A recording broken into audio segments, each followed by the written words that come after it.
आसतु आज बनइबा जह्नी पोस्त। आगु तो मु पोस्ट कर सारी रेसिपी रे पुणी थे कहीं पोस्ट करुच्ची चलतु जानिबा।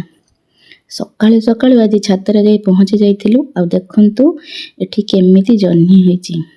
एटा हमर थर्ड हार्वेस्टिंग। आ पूर्व भी आमे दिथर जह्नी नेकी खाई सलुनी, किंतु एटा टिके सुंदर देखा होतला आ बड़ा बड़ा साइज रे भी हेतला, तनु करी भाबली गोटे वीडियो करदेबी हो।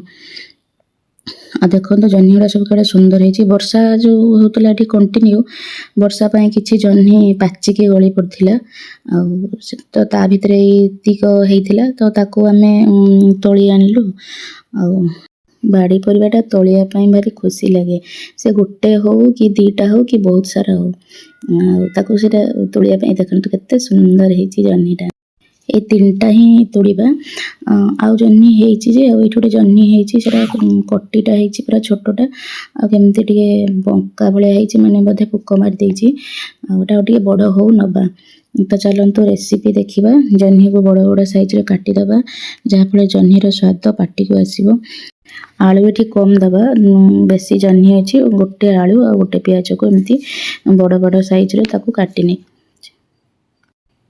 कड़े तेल गरम करदे आ जह्नी आलू को लुण हलदी दे भाजी नवा। पूरा भाजबानी 50% कुक होला परे एठी पोस्त बटा दे देबा। बटारे एठी पोस्त रसुण सुखिला लंका को बाटी थिली ताकू दे देबा आ ताकू भलो भाबरे भाजी नवा। पानी सुखिबा जाय भाजी देबा। आ एथरा प्रस्तुत हे गेला हमर जह्नी आलू पोस्त। केमती लागला निहाती जणैबे। आ चैनल रे नुआ थिले चैनल को सब्सक्राइब कर देबे।